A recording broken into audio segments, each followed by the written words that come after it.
Hello friends, कैसे हो आप सब लोग। जो हमारी डेली की वोकेबलरी सीरीज है through pictographs and root words, उसके नेक्स्ट वीडियो में आपका स्वागत है। और आज हम देखेंगे रूट वर्ड बायो से जो वर्ड्स बनने वाले हैं उनको हम देखेंगे। आगे बढ़ने से पहले मैं ये बताना चाहूँगा कि बायो वर्ड जहाँ भी एज ए प्रीफिक्स आता है उसका मीनिंग होता है रिलेटेड टू लाइफ। हिंदी में जीवन से रिलेटेड उसका मीनिंग रहेगा हमेशा ही। तो सबसे पहला वर्ड इससे बनता है वो है बायोलॉजी। बायोलॉजी मैंने ऑलरेडी जो लॉजी रूट वर्ड की वीडियो ली है उसमें बताया है कि बायो मीन्स लिविंग बीइंग या लाइफ। लॉजी जहाँ पे भी होता है तो उसका मीनिंग क्या होता है, साइंस और स्टडी ऑफ समथिंग।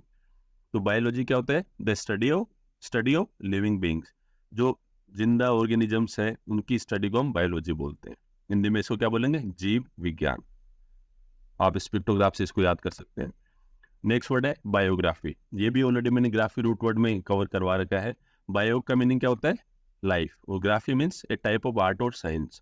तो बायोग्राफी क्या रहेगा, written history of a person's life.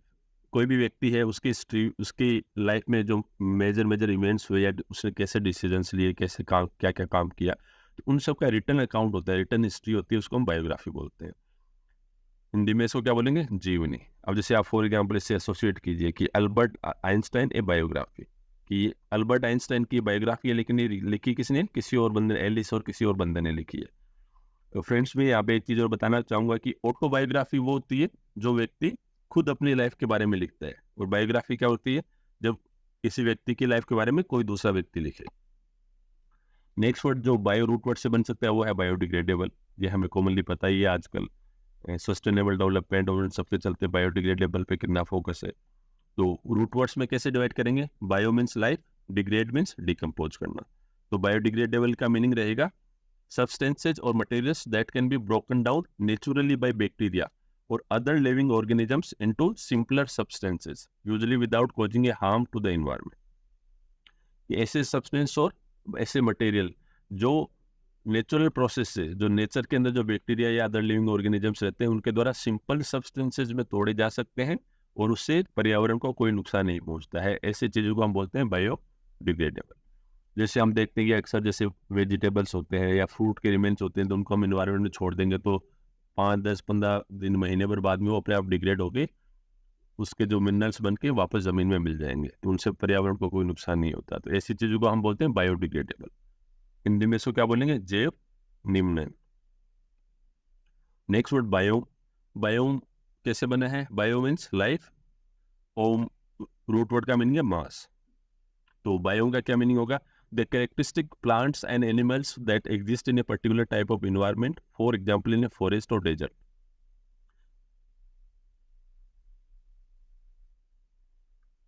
कोई लंबा चौड़ा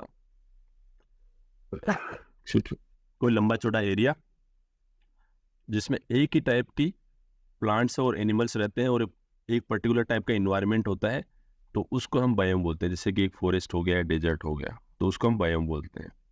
फॉर एग्जाम्पल आप इस बायोम से देखिए कि सबसे पहले जब ट्रॉपिकल एरियाज की बात करते हैं तो उसमें क्या होते हैं, सवाना ग्रास लैंड्स होते हैं, फिर डेजर्ट होते हैं, फिर क्या होता है, फॉरेस्ट होते हैं। ऊपर जैसे जैसे जाओगे तो टेम्परेट ग्रास लैंड और फॉरेस्ट होंगे, फिर टेगा होगा। टेगा क्या होता है, कॉनिक फॉरेस्ट, फिर फॉरेस्ट होते हैं वहाँ पे।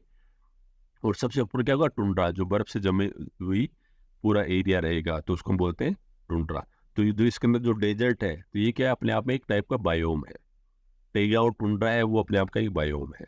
तो हिंदी में इसको क्या बोलेंगे, जीवोम। तो बायोम रूट वर्ड का, बायोम वर्ड आपको जहाँ पे दिखे उसको देखते ही आपके माइंड में ये पिक्टोग्राफ एसोसिएट होना चाहिए, फिर आप इसको कभी नहीं भूलोगे। नेक्स्ट वर्ड क्या है, बायोस्फीयर। ये भी आसान है कि हमने ऑलरेडी पढ़ा हुआ है इसके बारे में। बायो मीन्स लाइफ, स्फीयर हमें पता ही होता है। तो बायोस्फीयर का मीनिंग क्या रहेगा, the part of the earth surface and atmosphere in which plants and animals live. कि अर्थ का जो सरफेस है, अर्थ का जो ऊपर का हिस्सा है और ऊपर जो अपना एटमोस्फेयर है, उन दोनों को जहाँ पे मिलता है उस क्षेत्र में जहाँ प्लांट्स और एनिमल्स रह सकते हैं, उनके रहने लायक कंडीशन होती है, तो उसको हम बायोस्फीयर बोलते हैं। फॉर एग्जाम्पल कि ये जमीन है तो जमीन के ऊपरी, जमीन के पूरे से क्या बोलते हैं, लिथोस्फीयर। और ऊपर हवा में एटमोस्फेयर है, और हाइड्रोस्फीयर क्या है, पानी होता है, उसको हाइड्रोस्फीयर बोलते हैं। तो ये जो थिन सी लेयर होती है जिसमें एनिमल्स और सर्वाइव करते हैं, लैंड का थिन सा हिस्सा या थोड़ा से ऊपर ट्रीज और ये बर्ड्स होते हैं, इसको हम बोलते हैं बायोस्फीयर। जहाँ पे एनिमल्स एग्जिस्ट करते हैं, जहाँ पे लाइफ एग्जिस्ट करते हैं। हिंदी में इसको क्या बोलेंगे? जीव मंडल। नेक्स्ट वर्ड क्या है? बायोकेमिस्ट्री। कैसे रूट वर्ड्स में डिवाइड करेंगे? Bio and chemistry. तो बायोकेमिस्ट्री क्या होगा? The scientific study of the chemistry of living beings. कि हम साइंटिफिक स्टडी कर रहे हैं, केमिस्ट्री की ही कर रहे हैं, बट वो केमिस्ट्री किसकी होगी? लिविंग बींग्स की होगी। केमिस्ट्री में हम, नॉर्मल केमिस्ट्री में हम क्या पढ़ते हैं? नॉन लिविंग बींग्स की भी, एलिमेंट्स की प्रॉपर्टीज के बारे में भी पढ़ते हैं। लेकिन यहाँ पे हम क्या करते हैं? जो लिविंग चीजें हैं, लिविंग टिश्यूज हैं, सेल्स हैं, उनकी केमिस्ट्री के बारे में पढ़ते हैं, तो उसको हम बायोकेमिस्ट्री बोलते हैं। आप इस पिक्टोग्राफ से एसोसिएट कीजिए कि कैसे डीएनए का स्ट्रक्चर है, तो इसके बारे में पढ़ेंगे तो बायोकेमिस्ट्री होगी। हिंदी में इसको बोलेंगे जैव रासायनिकी। नेक्स्ट वर्ड है बायोप्सी। ये भी फ्रेंड्स बहुत इंपॉर्टेंट है। Bio means life, opsy means view. तो बायोप्सी का क्या मीनिंग होगा? The process of removing and examining tissue from the body of someone who is ill in order to find out more about their disease. कोई व्यक्ति किसी बीमारी से जूझ रहा है और बाकी एग्जामिनेशन से पता नहीं चल रहा, तो उनकी बॉडी में से, जैसे आप इस पिक्टोग्राफ में देखिए कि ऊपर की लेयर क्या है? स्किन है। ये नीचे का टिश्यू है, ये कोई ट्यूमर होगी इस बंदे को, ये जैसे लंग है, फेफड़े हैं, तो इसमें से कुछ इंजेक्शन डाल के छोटा सा है, बहुत छोटा सा, एक mm बाई 1 mm या 2 mm का एक छोटा सा टिश्यू बाहर निकालते हैं। फिर उसको लेबोरेटरी में ग्रोथ करके जांच होती है कि इसके अंदर किस टाइप की बीमारी है। तो इस सैंपल लेने की प्रोसीजर को हम बोलते हैं बायोप्सी। तो हिंदी में से मीनिंग क्या होगा? जीवित ऊतकों की जांच। कि जो अंदर से जो सेल्स है उनको निकाल लिया, उसको लेबोरेटरी में हार्वेस्ट किया और फिर देखते हैं उसमें क्या क्या बीमारी है, उस पर एक्सपेरिमेंट करके पता करना, तो उसको बोलते हैं बायोप्सी।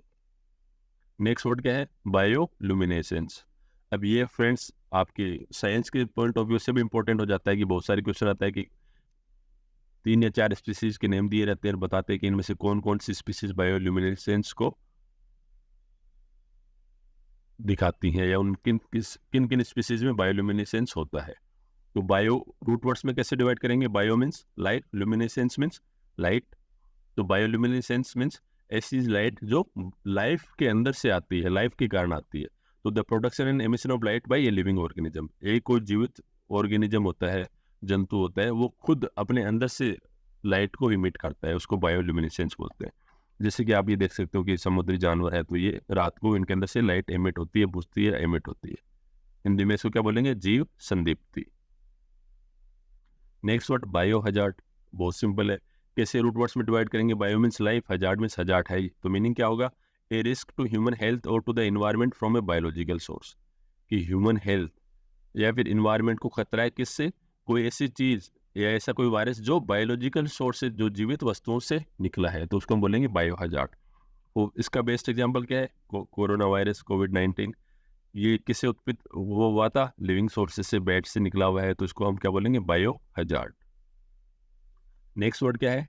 बायोडाइवर्सिटी। ये भी हम अक्सर सुनते आ रहे हैं, हमें पता ही है। बायो मीन्स लाइफ, डाइवर्सिटी मतलब विविधता। तो इसका मीनिंग क्या होगा? The existence of a large number of different kinds of animals and plants which make a balanced environment. कि बहुत सारे टाइप के एनिमल्स हैं, प्लांट्स हैं, वो एक ही जगह पे रहते हैं और उन सबको मिला के बैलेंस इन्वायरमेंट बनता है। बैलेंस इन्वायरमेंट कैसे बनता है? कि बहुत ज़्यादा घास ना हो जाए, इसलिए ऐसे एनिमल्स होते हैं जो घास को खाते हैं। फिर बहुत स्मॉल कार्निव एनिमल्स इतने नहीं हो जाए, इसलिए बड़े प्रेडेटर्स होते हैं, जैसे लायन होता है, टाइगर होता है। तो एक पूरा बैलेंस बना रहता है। तो इसको टोटल एनिमल्स की डाइवर्सिटी को मिला के बोलते हैं, उसको बोलते हैं बायो डाइवर्सिटी। हिंदी में क्या बोलेंगे? जैव विविधता। आप बायोडाइवर्सिटी मतलब इस पिक्टोग्राफ से एसोसिएट कीजिए। तो फ्रेंड्स यही थे रूट वर्ड बायो से बनने वाले डिफरेंट वर्ड्स। अगर आपको इस वीडियो बनाने में जो PDF यूज हो रही है, तो आप इस टेलीग्राम चैनल से डाउनलोड कर सकते हैं। अगर कंटेंट अच्छा लगा हो तो इस चैनल को सब्सक्राइब कीजिए, वीडियो को लाइक कीजिए, बेल आइकन ज़रूर प्रेस कीजिए ताकि कोई भी वीडियो आप मिस आउट नहीं करें। Thank you.